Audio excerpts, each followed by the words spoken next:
Oke,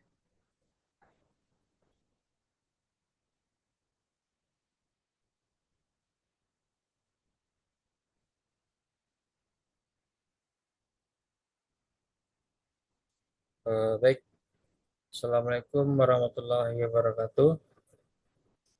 Sebelumnya saya mengucapkan terima kasih kepada Bapak dosen pengampu kami, yaitu Bapak eh, Adril Arafat,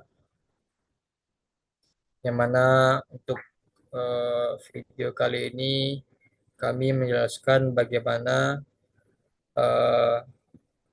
menjelaskan perbandingan dua material pada helix spring. Jadi pada helix spring ini kami membuat analisis dua material.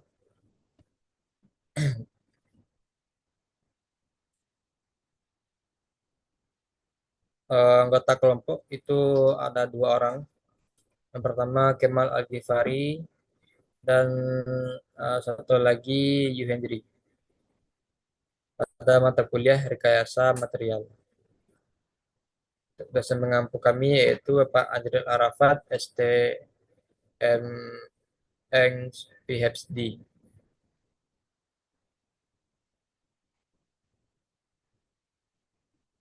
Nah, kita mulai pada introduction.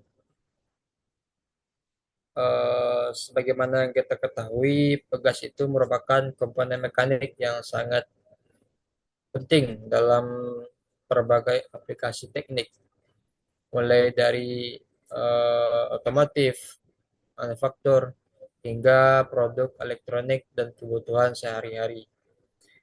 Pegas itu berfungsi sebagai penyimpanan energi elastis, di mana energi tersebut dilepaskan kembali saat beban diterima pegas dihilangkan.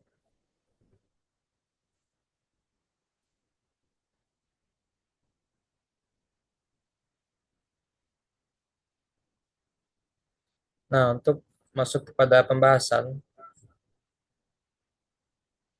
eh, yang mana di 2.1 ini menjelaskan bagaimana spring atau pegas.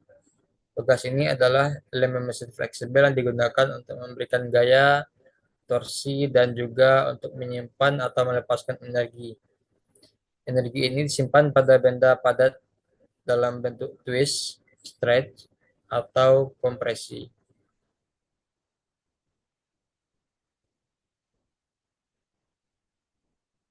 Nah, pada umumnya dengan high working stress dan beban berflasi secara terus-menerus. Desain Pegas itu tergantung pada fungsi dan kebutuhan aplikasinya. Nah, di sini ada gambar satu yang mana menunjukkan empat jenis pegas utama yang digunakan dalam berbagai aplikasi. Yang A itu ada pegas daun atau leaf spring. Nah, pegas daun ini umumnya digunakan dalam suspensi kendaraan berat. Pegas ini terbuat dari lapisan logam yang menahan gaya besar namun memerlukan ruang yang cukup besar. Yang B itu ada pegas helix atau helical spring, yang mana helical spring ini bentuk pegas spiral yang paling sering digunakan dalam aplikasi umum, termasuk suspensi kendaraan dan alat-alat mekanik. Dan yang C yaitu pegas spiral. Pegas spiral ini cocok untuk penyimpanan energi pada perangkat seperti jam atau alat gulungan otomatis. Dan yang terakhir yang keempat yaitu ada pegas batang torsi atau torsion bar. Jadi pegas ini berbentuk batang yang menerima beban melalui torsi. Nah, umumnya digunakan dalam suspensi kendaraan dan alat mekanik berat. Nah, ini adalah proses permodelan 3D helical spring. Metode yang kami gunakan dalam penelitian itu yaitu menggunakan Chem 3D CAD dalam pembuatan model tiga dimensi helical spring, analisis metode elemen hingga pada helical spring dilakukan menggunakan perangkat lunak SolidWorks. Research License 2021-2022.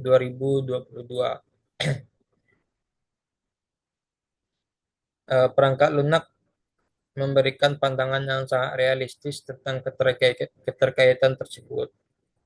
Pembuatan desain helical spring menggunakan software CAD dengan menggunakan pendekatan dari desain aslinya. Ini bisa dilihat pada gambar 2 diperoleh hasil dari 3D Helix Spring.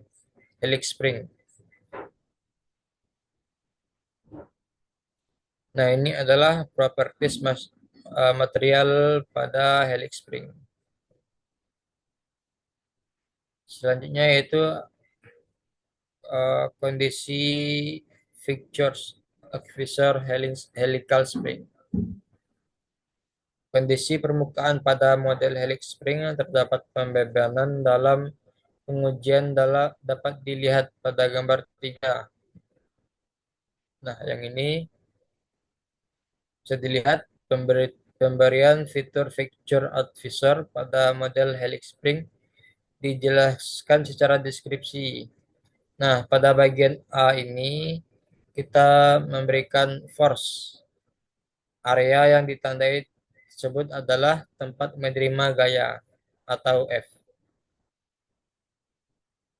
Pada analisis ini, pemberian fixture dan gaya menjadi langkah penting untuk memastikan simulasi berjalan sesuai dengan kondisi nyata.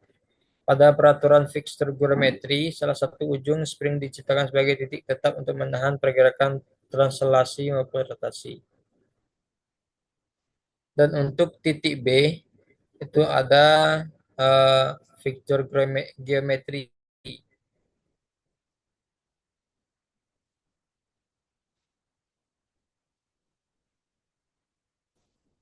Nah, pada bagian helical spring ini, itu menjadi tempat penerapan gaya yang kami berikan sebesar 1000 Newton.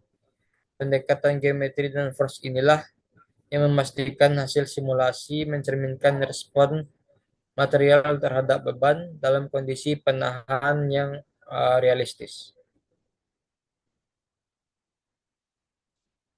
Selanjutnya itu ada meshing, yaitu penggunaan fitur create mesh untuk mengetahui jumlah node, jumlah elemen, dan ukuran elemen yang terdapat pada helical spring.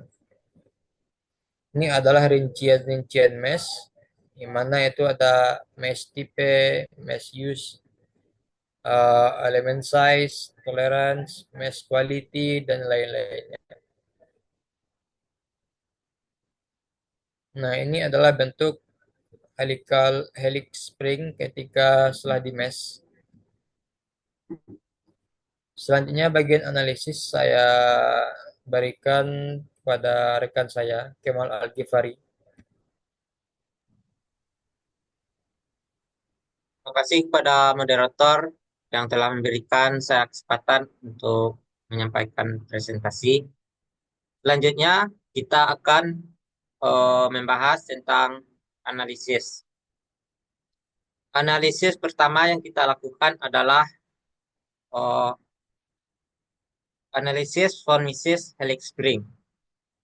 Hasil evaluasi vormesis stress pada helix spring pada material titanium adalah sebesar 1,442 E01 megapascal yang dapat dilihat pada gambar 4A. Dan pada material alloy steel, nilai vormesis stress adalah sebesar 1,920 E2 megapascal yang dapat kita lihat pada gambar 4B. Selanjutnya kita masuk pada analisis displacement connection rate. Nilai maksimum displacement connection rate pada material titanium adalah 1,754 E-2 mm. Dapat dilihat pada gambar O6A. Dan pada material alloy steel adalah sebesar 1,307 E 1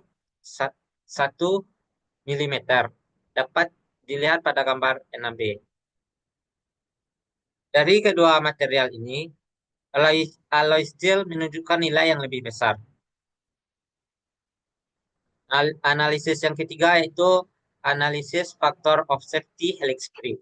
Pada gambar 7A dapat dilihat hasil safety faktor dari material titanium sebesar 1,219 E 06 dan pada material alloy steel sebesar 4,993 E 03 yang dapat kita lihat pada gambar 7B.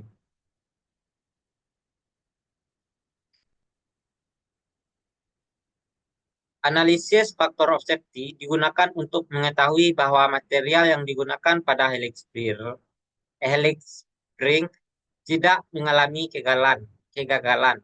Apabila kondisi stres kurang dari sama dengan yield strength, maka material tersebut dapat dikatakan aman. Metode perhitungan pada faktor of safety secara manual dapat dilakukan dengan cara berikut.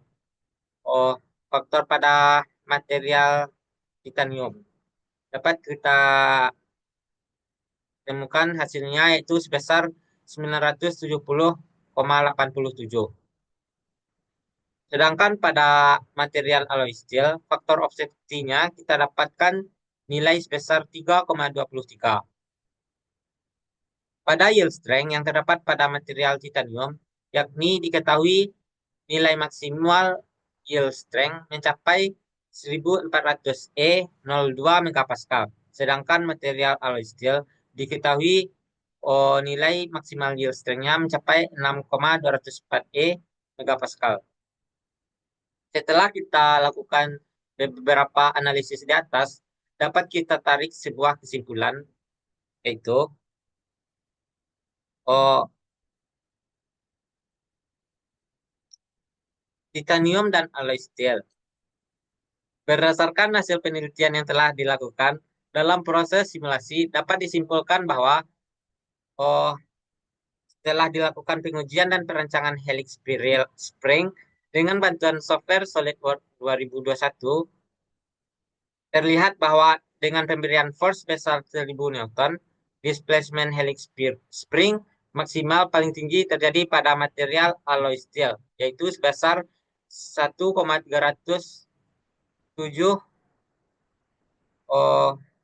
E 01 mm.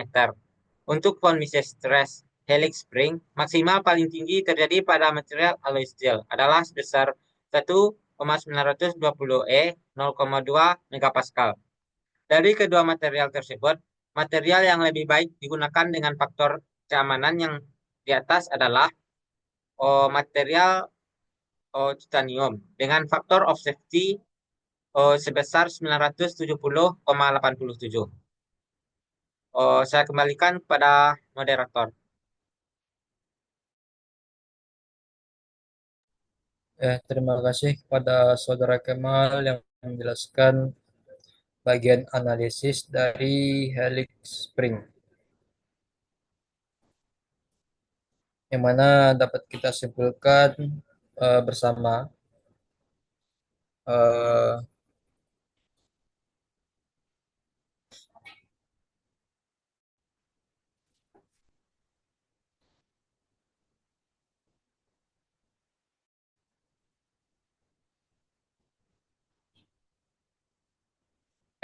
terima kasih kepada Saudara Kemal yang menjelaskan bagian analisis dari helix spring dan menyimpulkan dari analisis helix spring ini.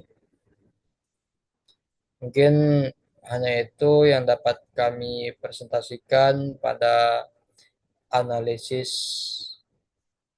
helix spring pada membandingkan dua material dengan aplikasi SolidWorks. Mungkin itu, terlebih dan kurangnya kami mohon maaf. Kami tutup dengan wabillahi taufiq wal hidayah. Wassalamualaikum warahmatullahi wabarakatuh.